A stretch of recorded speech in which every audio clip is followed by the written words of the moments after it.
And those have been the proceedings of impeachment motion at the Senate of one Eric Mutai, the governor of Kericho County. This is the third day those proceedings are going on, and maybe by the end of today we could know what the determination will be as the Senate, of course, the cross-examination of witnesses come to an end. Of course, the final debate by the senators to determine whether Eric Mutai goes home or stays as the governor of Kericho.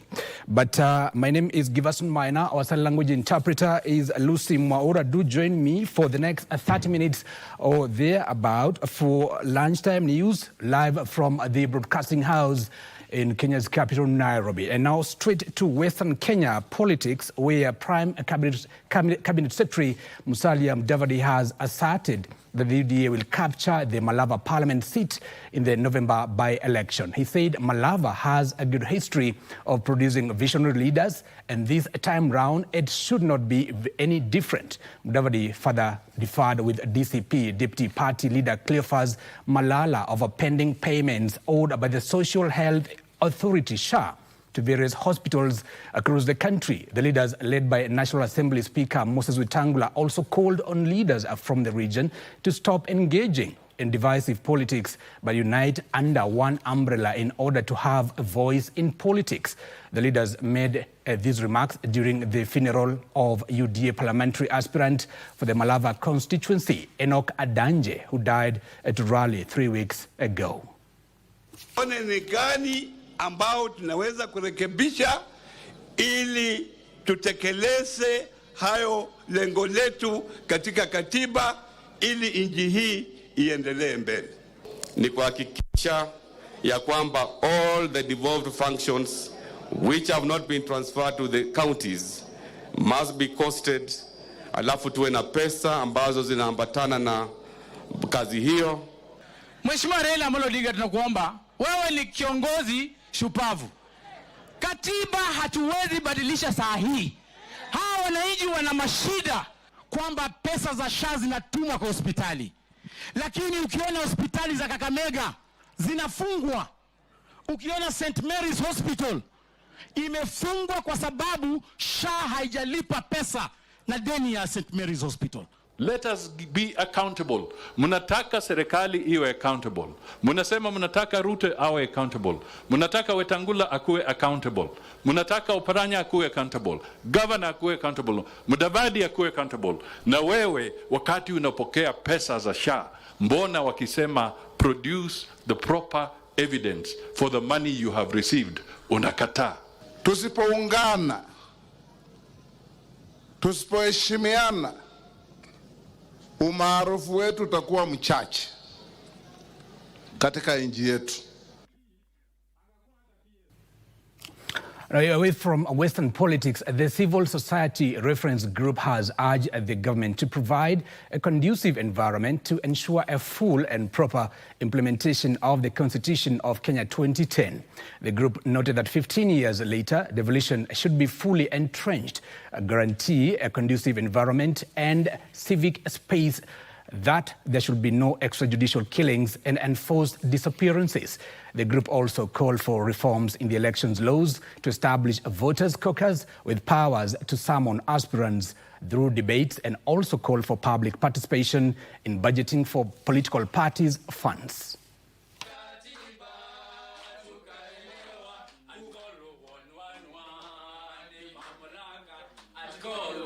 Is that we do not have an institution to manifest the principles and the values that were envisaged in Article 10. And by default, this is supposed to be done by political parties because those are the governments in waiting. They need to have structures and ideals, not just manifestos. We would want to ensure that members of parliament do not become implementers of projects in constituencies or in counties.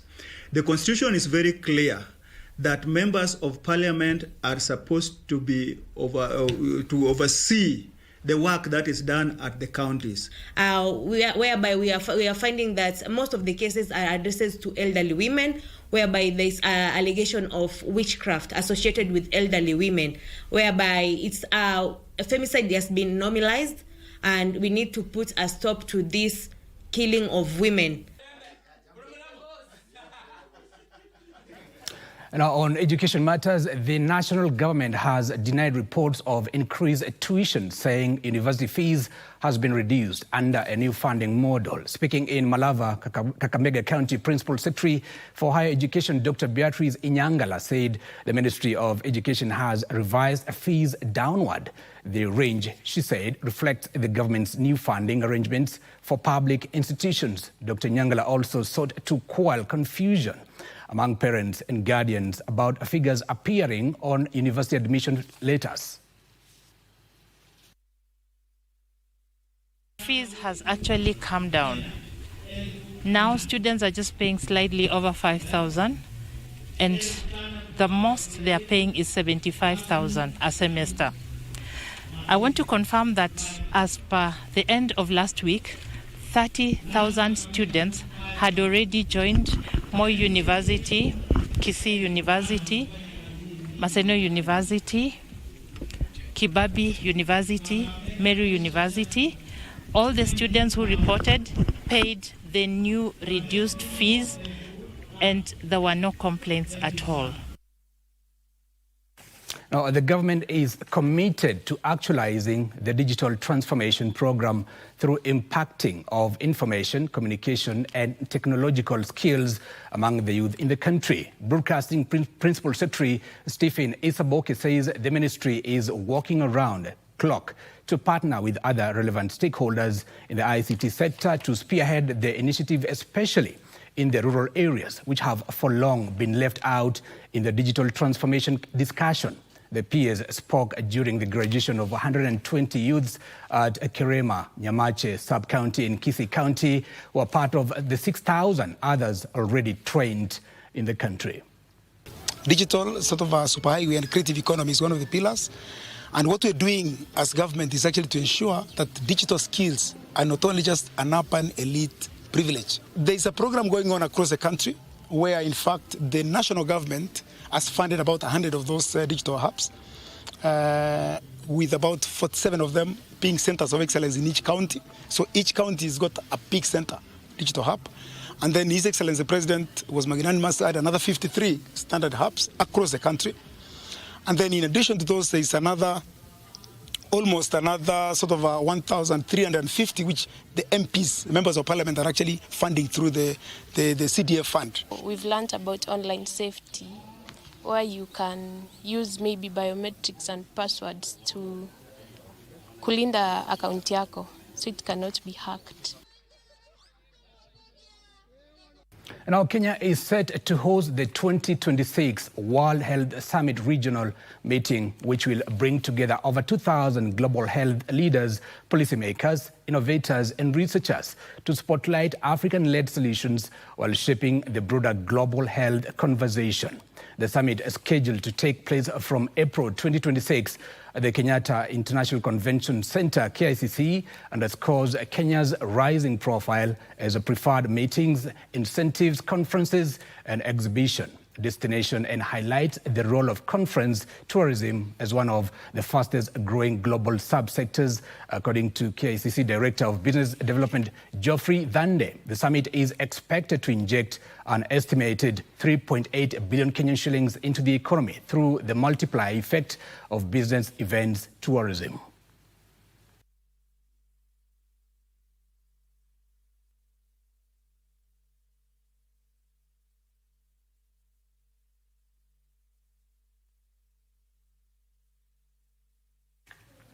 Now, World Animal Protection has partnered with Reteti Elephant Sanctuary in a move geared towards amplifying the campaign to protect wildlife and help reduce human-wildlife conflicts. Regional Director at World Animal Protection, Tennyson Williams, who was speaking during the signing of a Memorandum of Understanding at Reteti, Samburu County, called on stakeholders in the tourism sector to forge more collaborations aimed at conserving wildlife and enhance tourism in Kenya.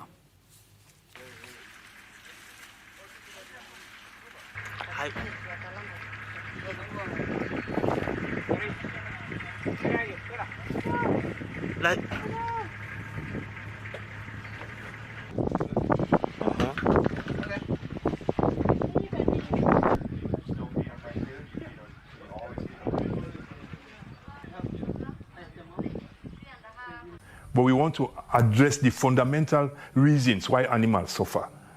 And the suffering is associated with animals not enjoying their freedoms. And because Riteti is established such that it offers the animals to be rewilded when they are rescued, we feel we must be associated with it. So that's our drive. Kenya is on the right trajectory. It encourages the right partnerships, it makes the right investment, puts the infrastructure. I heard in the celebrations some requests for the Northern Corridor to be looked into so that similar efforts that are in Samburu here, can be established, conservancies. And KWS is requested to look into those requests. Now, in a world where stress, anxiety, and mental health challenges are on the rise, a new therapy that encourages controlled screaming to relieve stress is gaining traction in Kenya. Yeah, that's right. Thalia Psychotherapy has introduced a revolutionary soundproof screaming booth equipped with an AI-powered gadgets that monitor the strength of your scream and even analyzes your emotional state in real time. The screaming booth, based on the principles of scream therapy, is said to help lower stress hormones like cortisol, boost endorphins, and trigger a nervous system reset. Mental health experts say this method combined with professional support can help reduce feelings of anger, anxiety, and even depression. And the AI-based system, this is really, really cool because it gives you time. Una prepare on nduru. It tells you to breathe in, to breathe out. You take your time, 5-minute count, and after you release your scream, it gives you like a result of, for example, I did it, your stress level, your emotional level, and also just how loud you are. So you can get like feedback of your scream and whether you want to do it again and what everything that's bottled up inside of you. The biggest things are in nakimbiza wase na Gen Z's relationships. Madam, wanapigisha wase nduru. Yeah, it can make gens to scream.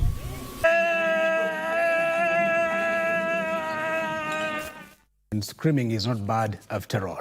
Kiambu Member of Parliament Waithaka Mashua has defended the Constituency Development Fund, saying it has been central in improving schools and supporting needy students. Speaking during the commissioning of new classrooms at Kiambu Township Comprehensive School, the Member of Parliament dismissed proposals to transfer the fund to county governments, warning that such a move could disadvantage many constituencies.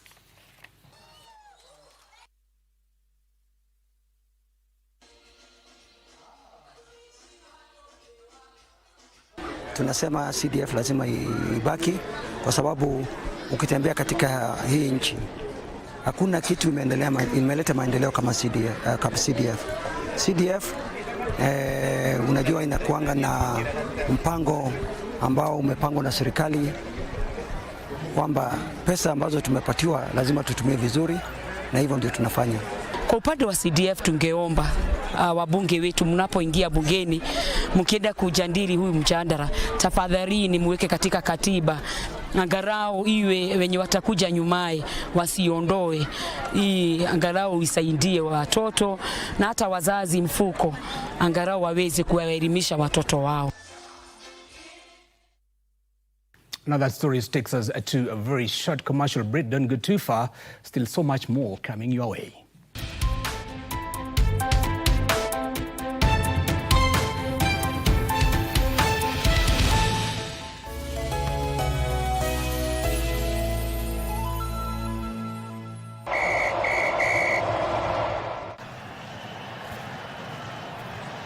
The lineup has been muted so far today. Into the near side. Gregas up against Bandi.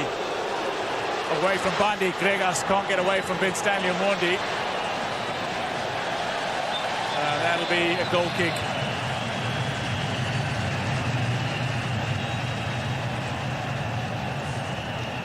A step over. Breaks away from his man. Back your favorite team as they battle for glory in the Total Energies CAF African Nations Championship 2024, right here on home soil.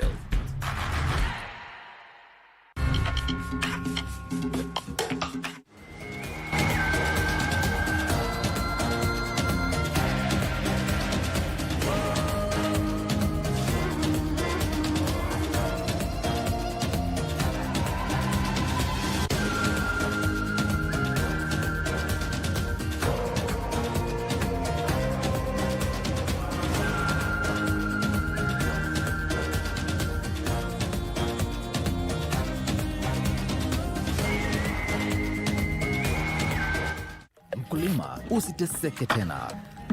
Make your farming simple by adopting the new Magna irrigation system from Elgon, Kenya. Nini kinakufanyikia mguu? Mimi nimechoka na hii ukulima. Wacha nikafanya biashara nyingine. Mimi huchoka kila saa nikinyunyuzia hii mimea maji, lakini hainawiri. Wewe ndio haujajua siri ya urembo bado. That ranges from drip lines, sprinklers, water pumps, sprayers, and generators. This is a convenient way to unrivaled yields. Elgon, Kenya, transforming farms and lives through technology. Orgam turns left, fires home. Kenya lead. The ongoing CHAN 2024 is intriguing. Well, after the VAR check, it's been ruled out. It's not a goal. CAF's flagship tournament attracts over 1.4 billion TV audiences and 2.2 billion digital streams, making it one of the top 4 global football events. Full time, and Kenya have done the unthinkable. They go undefeated through the group stages in the group of death. To our esteemed sponsor and partner, numbers don't lie. To the 12th man in Kenya and globally, it is not boasting if you can back it up. We salute you. Let's keep doing it the way we know how. Live and exclusive on KBC Channel 1, your true sports partner.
Morocco is going to beat Madagascar.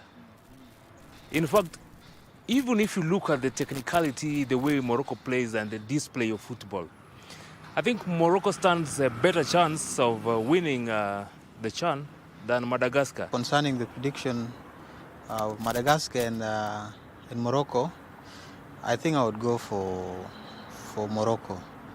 I think in the previous games, I think they've been doing well.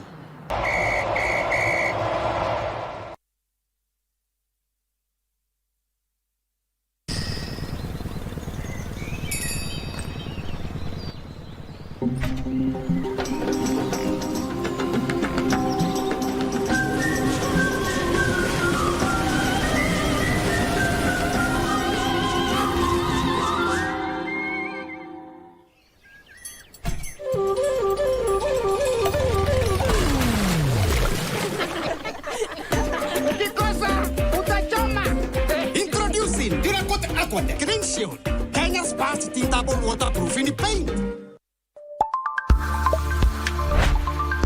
I will build my church. The gates of hell shall not prevail against. This September, Uhuru Park will thunder with revival. This place that gave birth to a revival to a continent will once again give birth to a revival to a generation. 5 days of worship, word, and breakthrough.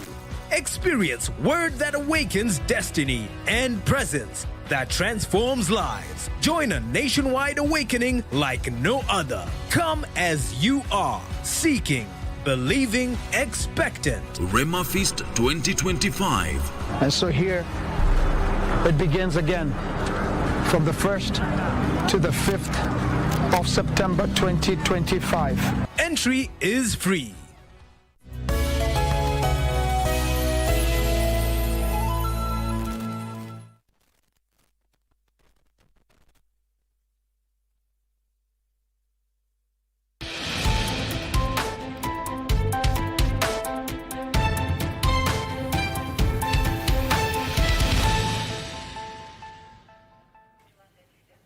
Now, welcome back. You're watching Lunchtime News. My name is Giverson Maina, and our sign language interpreter is Lucy Mwaura.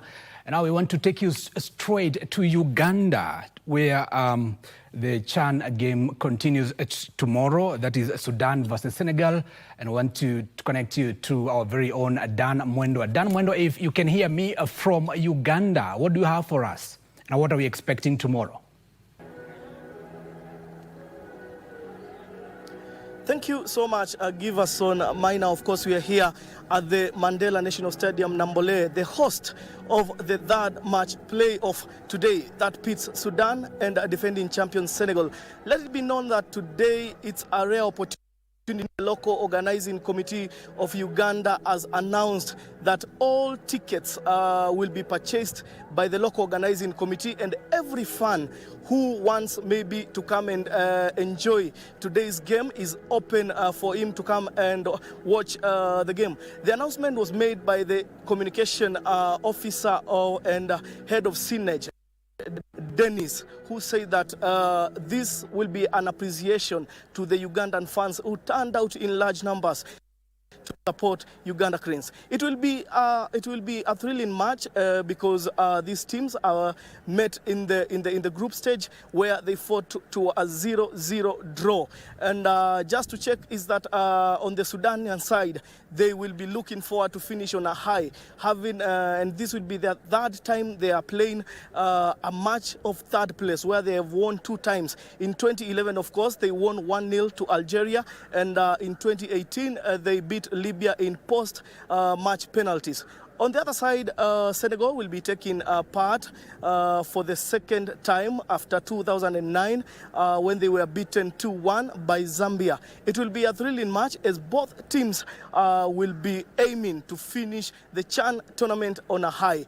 All the coaches and the players have been optimistic and said that they will be looking forward to register a win, and they aim to register a win to be to bag the bronze medal. From 4 p.m. during our analysis, we'll be updating you about the fans and everything that will be happening here at Nambole Stadium. For now, back to you at Giverson, Maina.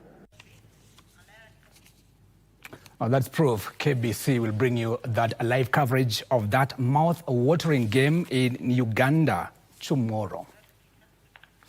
Now, Thika East Deputy County Commissioner Margaret Mwaniki has issued a stern warning to criminal gangs accused of orchestrating violence in the disputed Mukonike land, declaring that security agencies will not hesitate to arrest and prosecute those behind the chaos. Mwaniki said the government is closely monitoring the volatile situation and has deployed additional security personnel to prevent a further bloodshed and destruction of property. The contested land, tied up in court battles for the past 7 years, has become the epicenter of bitter wrangles, with residents, squatters and developers trading accusations of intimidation, illegal sales and violent evictions, even as court orders remain in force, halting all transactions and new developments. The clashes have left many families in fear, schools and businesses disrupted, and vital infrastructure projects stalled.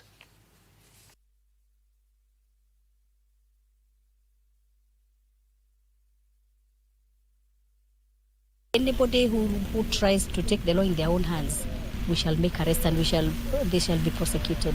We have no other way out because we must maintain law and order. Kwa watu ambao wamenunua shamba hapa, kwa sababu ununuzi wa shamba una procedure yake, na wakati kesi inaendelea kotini, hakuna shamba mtu anaweza kudai anauza, sababu court order iko na huwezi kununua shamba bila stakabadhi ambazo zinafaa. Kitu bwana DC amesema ifuatiliwe sana. Hawa mabroka wanaenda kuchukua watu huko Nairobi na Thika, wanalete hapa, wanakuja wanauzia mashamba hapa, wakome, sababu hao ndio wanafanya serikali inakuwa na kazi ngumu. Wanakuja kwenye shamba, wanakuja kutufukuza, tutaenda wapi?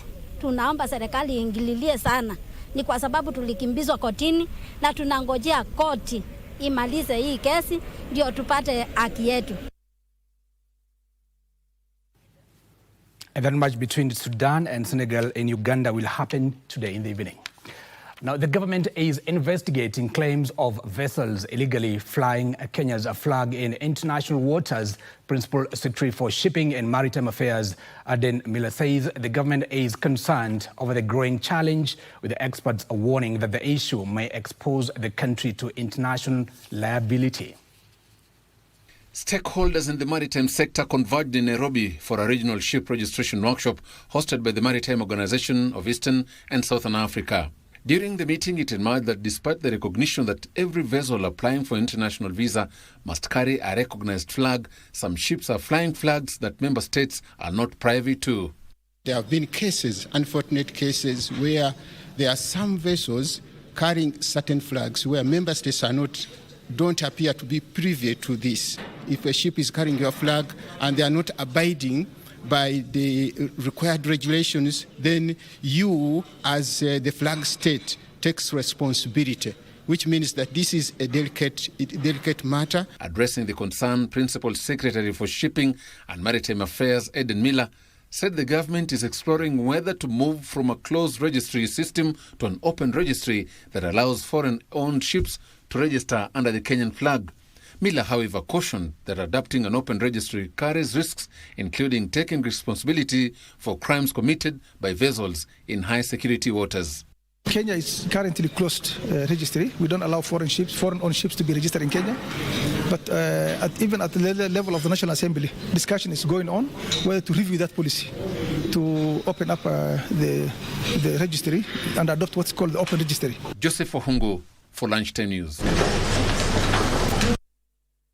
Now, Embu County Governor Cecily Mbarire has warned county staff against engaging in corruption, saying perpetrators should be ready to carry their own cross. The county boss sounded a warning shot to those who will be found culpable that stern action will be taken against them, including dismissal and prosecution.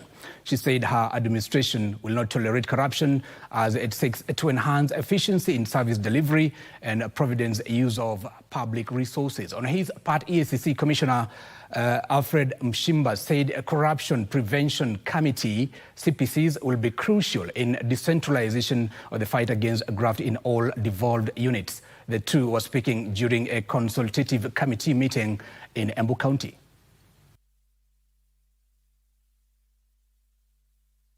Katika county hatutashirikiana kwa mambo ya corruption prevention peke yake, committees peke yake.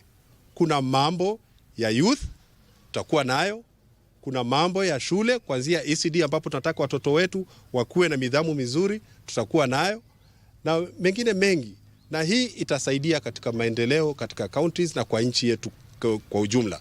We are going to be very, very keen on making sure we take action on any corruption activities.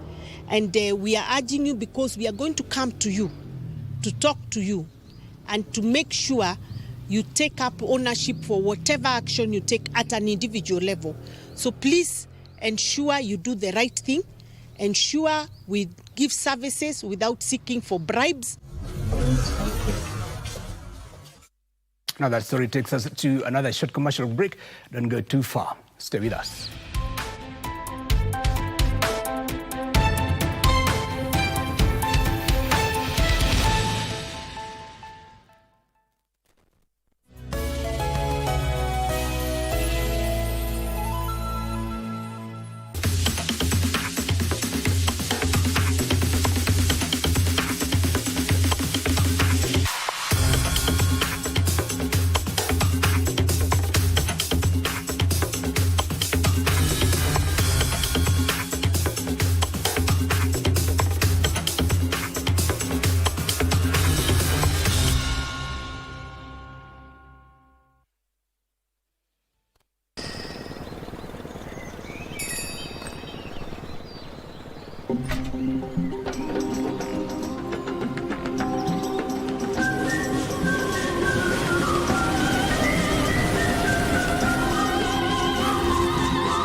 Kenya's first tintable waterproof in paint.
professionals who empower you with competent skills at craft, certificate, and diploma level. Sensei Institute of Technology. My skills, my future.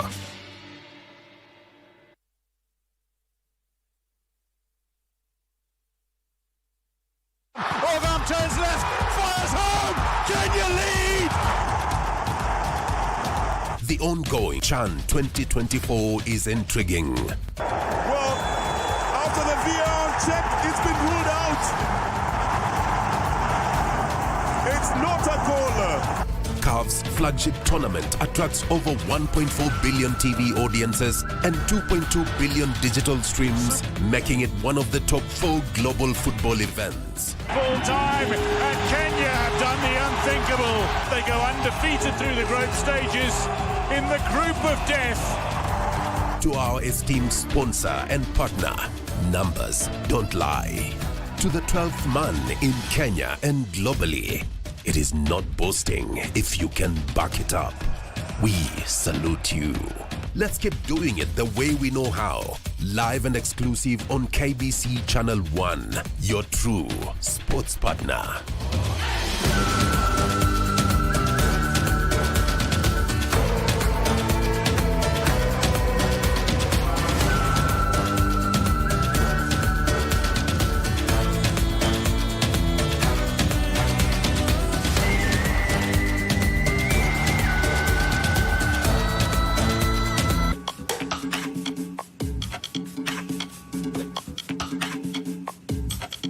We are real people who give real care. Visit www.definiteassurance.com or email info@definiteassurance.com for more information, or contact 0708-247-247 or 0788-247-247. Definite Assurance. You are definitely covered. Je, uko nao?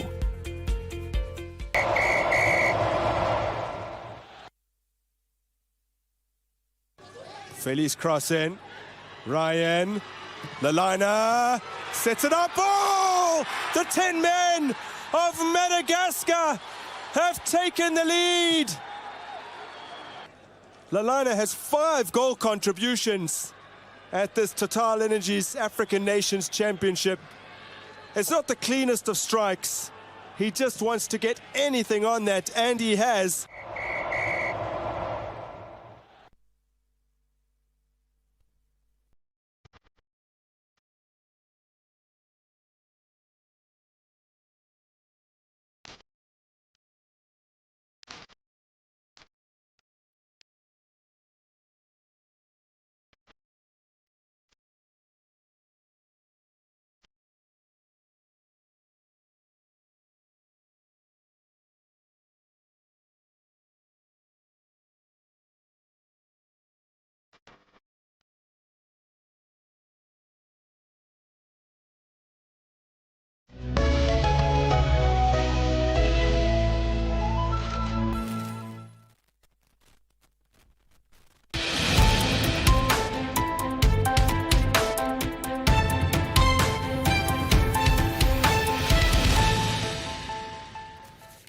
Now, welcome back.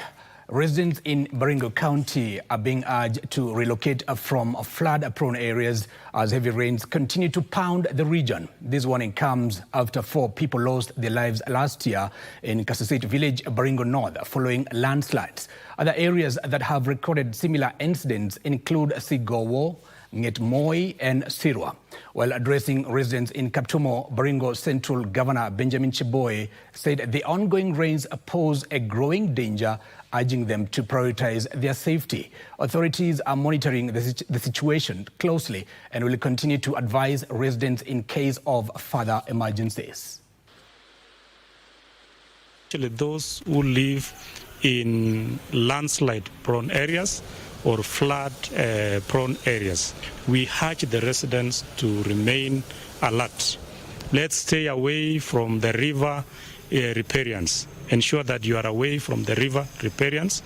Don't cross any river whenever there is too much water, no matter how little that river or stream is. Tunataka kwanza kuambia nyinyi mtoke kwenye nyanda za juu, mzonge kwenye mahali pazuri. Na wakati mnatoka mnapanda miti ili tuzuie hiyo mambo ya landslide. Now, residents of Embu County have been urged to report incidents of gender-based violence, with local leaders attributing the rise in AIDS cases to underreporting among pastoralist communities. According to Area Assistant Chief Francis Lolmingane, many victims don't report cases, including defilement and domestic violence, to the authorities. Gabriel Lemosia, a resident of Lesirikan in Samburu North, said fear of engaging the legal system discourages people from reporting the vices, allowing it to persist.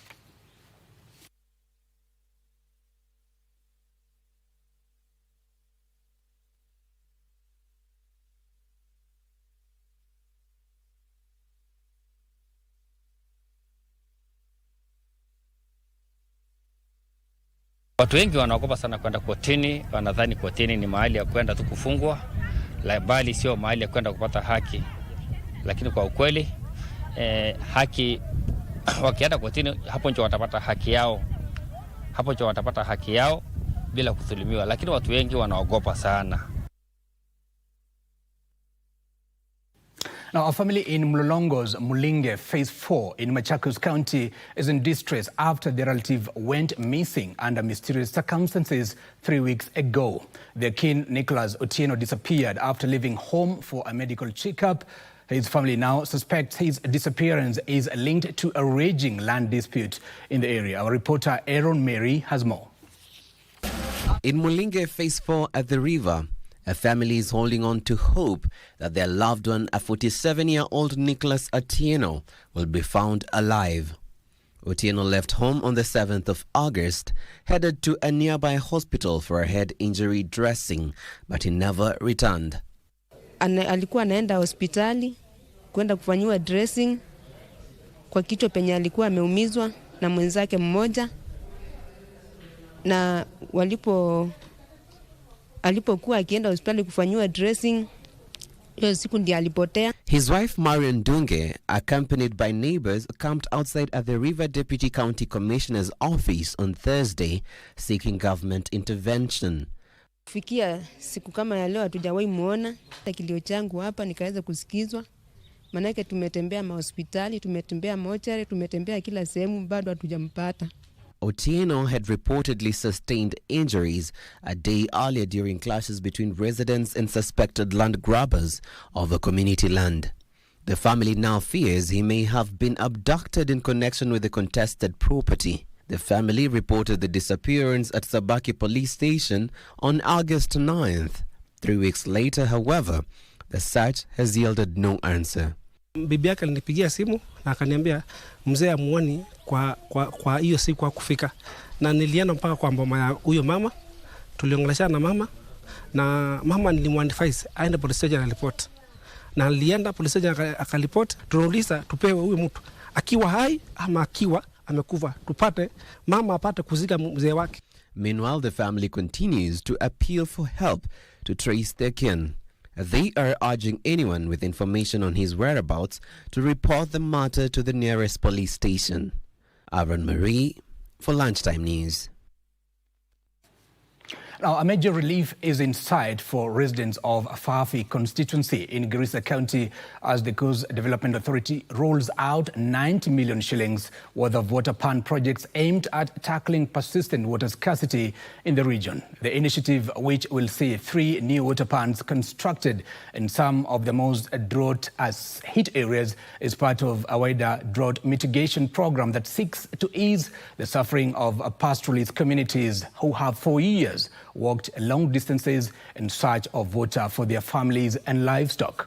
Officials say that by the end of the year, 8 similar projects will have been implemented in Fafi alone, adding to earlier multi-million shillings dams and water infrastructure that have already begun transforming livelihoods. Leaders are hailing the new projects as a lifeline for the arid constituency, with calls for more government support and resources to expand such interventions, seen as critical to driving the bottom-up economic transformation agenda and safeguarding communities against the devastating effects of recurrent drought.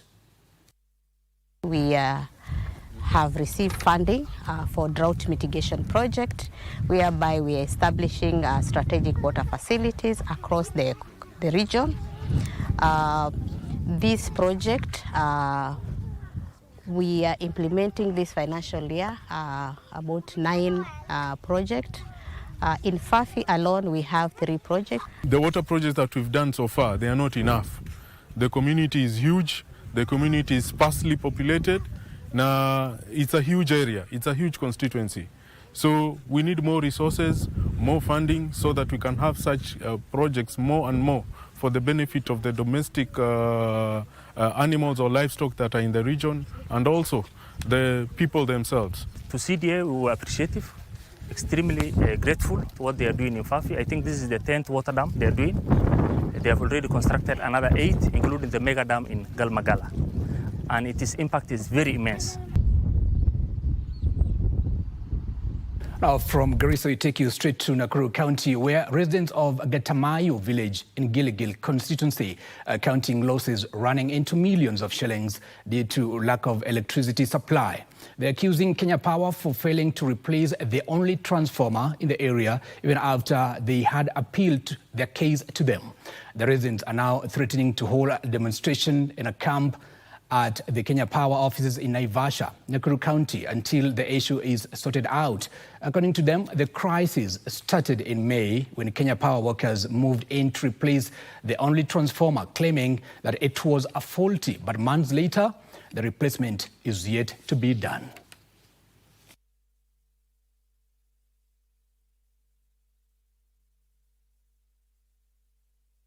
Kupika, kutayarisha watoto kwenda shule. Wazazi wetu ni wagonjwa, wanatumia madawa, wengine wanawekewa dawa kwa fridge. In fact, hizo dawa zote kwa 2 months zimetupwa, wameenda hasara, na si dawa ya pesa moja, ni pesa mingi. Alafu pia security imekosa hapa Katamayo hapa kwetu.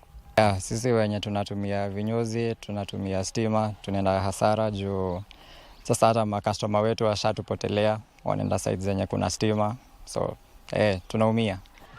Na tumelia, tumepiga simu hazisikiki.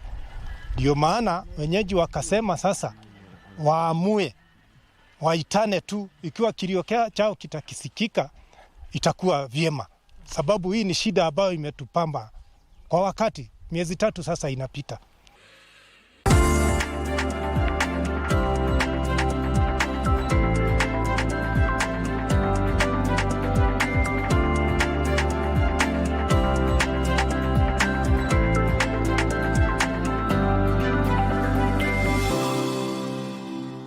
Time for business. Let's make sense of the shilling. The work of internal auditors will be shielded from intimidation of the management teams of the institutions they work for if proposed internal auditors bill is enacted in its current form.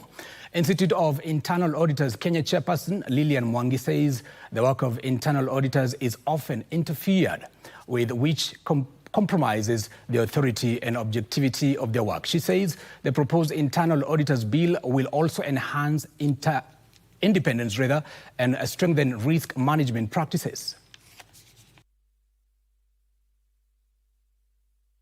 The most important item we are working on right now is the internal auditor bill, so that we ensure that the internal audit profession in the country is anchored in law. And when that happens, we will have a solid internal audit profession. The internal auditors will be safeguarded from stigmatization or from victimization. When we have the internal audit bill enacted and we have that law working for us, we'll be a profession that can even do more in terms of exercising our independence when we know that we have an act that we can fall back on. That whether you are in Nairobi, New York, or New Delhi, internal audit is conducted with the same rigor, the same independence, and the same professionalism. So elevating its standards is really about elevating the profession itself. It's about ensuring that internal audit continues to be respected, relied upon, and valued in boardrooms.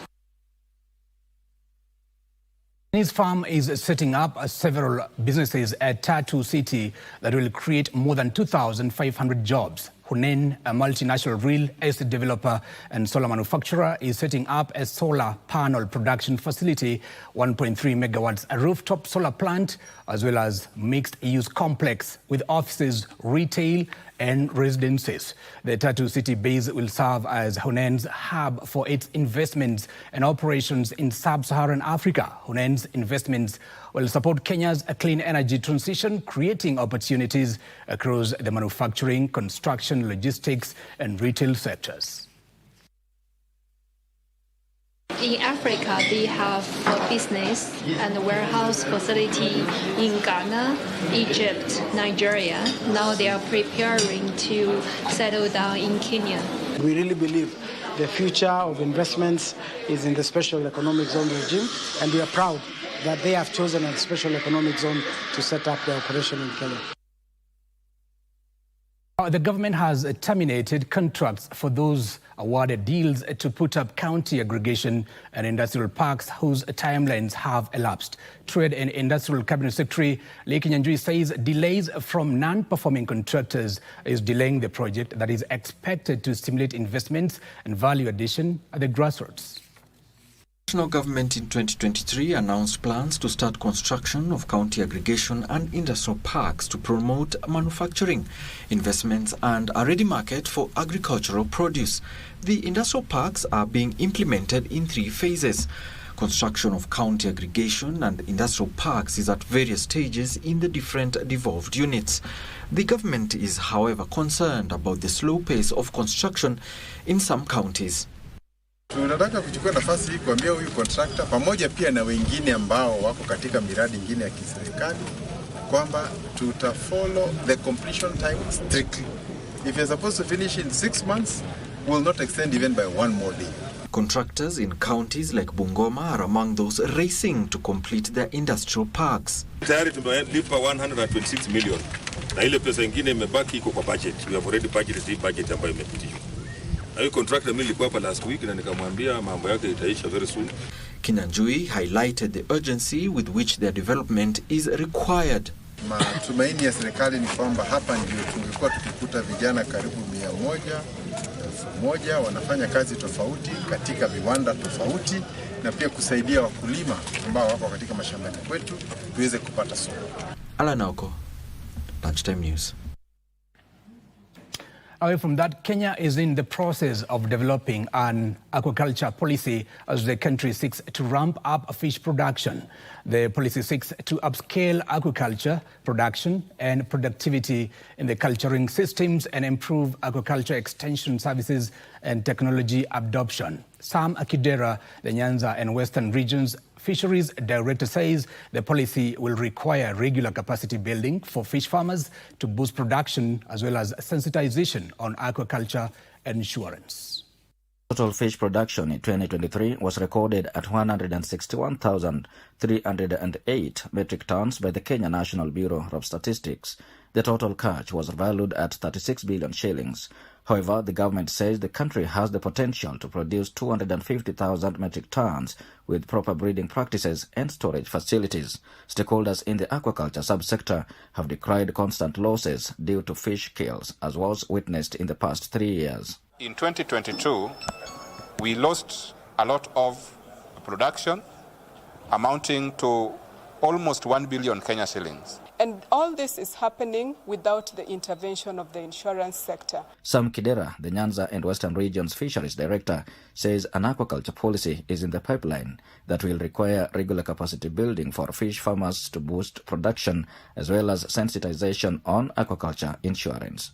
As a government, we are committed to coming up with the best aquaculture policy as a priority to ensure that in the policy all these particular issues are aspired and are addressed.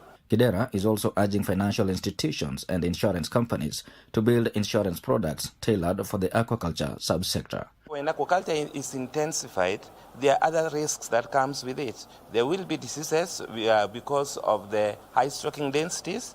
There will be a lot of issues on the feeds because 70% of our operating costs are feeds. So of course, when you are spending so much on those feeds, then they also come with their risks. I think this is one of the things that has been missing for farmers. We have other industries that are insured, and we've seen how far the industries have gone. For Channel 1, I am Wycliffe Okech. It's time for sports. Let's get sporty for a moment. Kenya's Olympic and world bronze medalist Faith Cherotich put Kenya to glory as the Wonder Diamond League final entered its second day in Zurich. The sensational athletics top cream ran unchallenged to second day consecutive Diamond League 3,000 meters steeplechase title, timing 8 minutes 57.27 seconds. Meanwhile, Emmanuel Wanyonyi showed a sparkling performance to win the 800 meters race. Frederick Muki has the details. Olympic champion.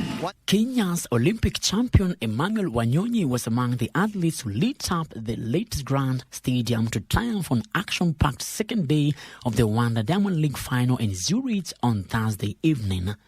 Wanyonyi won a fight with Great Britain's Max Pugin to secure his third successive Diamond League 800 meters crown in 1 minute 42.37 seconds. It might be Wanyonyi just hanging on. 142.37. Max Bergen almost taking it. Meanwhile, Faith Cherotich won the 3,000 meter steeplechase time in 8 minutes 57.24 seconds. And I'm happy I won also. My aim was to win today, and finally I did it. I made it, I won it, and I'm so happy. Thank you for my coach. Thank you for my teammates. Another Kenyan, Nelly Jepchirchir, showed her prowess to emerge victorious in the 1,500 meters, clocking 3 minutes 56.99 seconds, followed by Australia's Jessica Hall in 3 minutes 57.02 seconds. Frederick Mwoki for Lunchtime News. A sparkling performance indeed, but that's all we had for you for now. But remember, Sudan versus Senegal match in Uganda is going live here on KBC at 6 p.m. And of course, on Saturday, the final of CHAN, Madagascar versus Morocco, still here on KBC, Channel 1 at 6 p.m. If you don't make it to Kasarani, KBC has got you covered. My name is Giverson Maina. Sign language interpreter has been Lucy Mwaura. See you and bye-bye.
From the listed housing developments, select your preferred location and apply for a housing unit to begin your journey towards home ownership. Prices start from 640,000 Kenya shillings. Visit Boma Yangu at www.bomayangu.go.ke. Brought to you by Affordable Housing Board. Makao Bora, Jukumu Letu.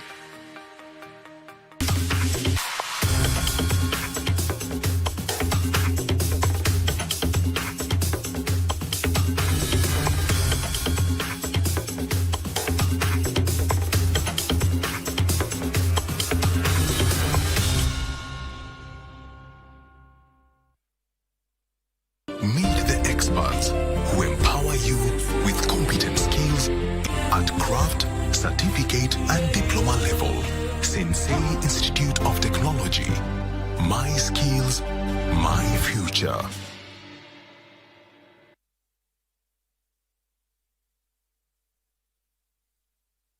Orgam turns left, fires home! Kenya lead! The ongoing CHAN 2024 is intriguing. Well, after the VAR check, it's been ruled out. It's not a goal.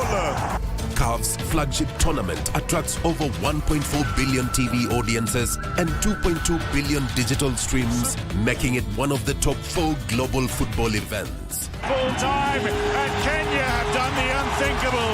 They go undefeated through the group stages in the group of death. To our esteemed sponsor and partner, numbers don't lie. To the 12th man in Kenya and globally, it is not boasting if you can back it up. We salute you. Let's keep doing it the way we know how. Live and exclusive on KBC Channel 1, your true sports partner.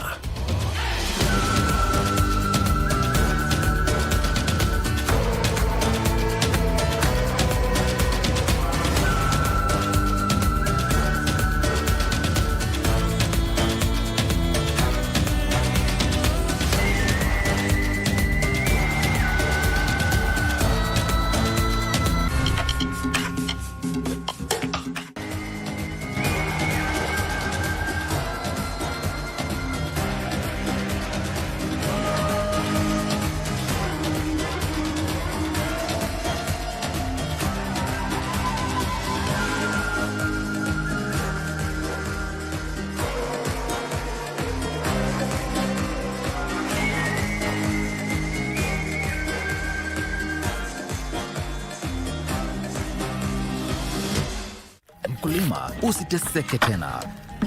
Make your farming simple by adopting the new Magna irrigation system from Elgon, Kenya. Nini kimekufanyikia mguu? Mimi nimechoka na hii ukulima. Wacha nikafanya biashara nyingine. Mimi huchoka kila saa nikinyunyuzia hii mimea maji, lakini hainawiri.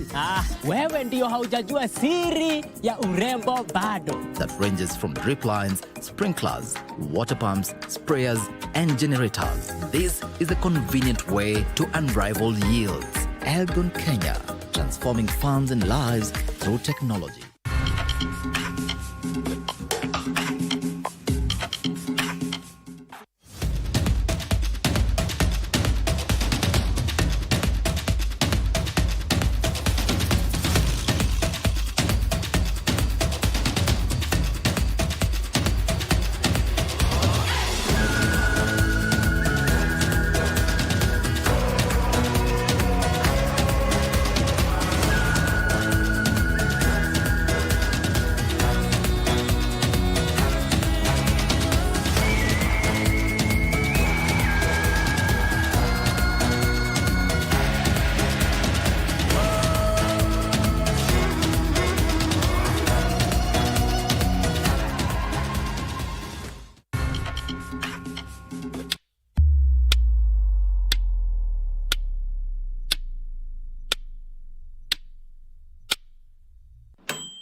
Kenya's first tinted waterproofing paint.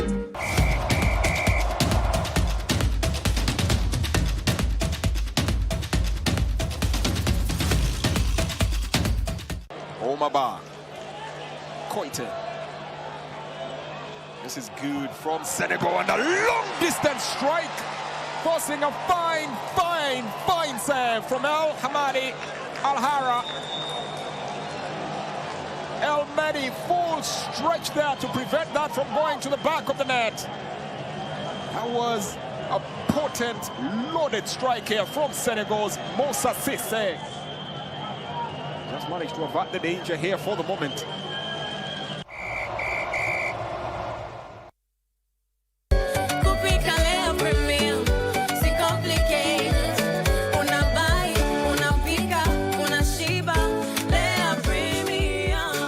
Premium flour, nurturing the world.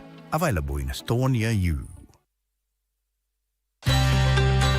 Want to enjoy free-to-air digital TV with crystal clear quality? Here's how to get started with Signet. Step 1. If you have a smart TV, you're good to go. If not, get yourself a digital set-top box. Next, connect your set-top box to an aerial and the aerial to your TV. Use RCA cables, yellow for video, red and white for audio, or simply plug in an HDMI cable for high-quality sound and picture. Now, do an auto search on your TV. Just follow the prompts on the screen. And that's it.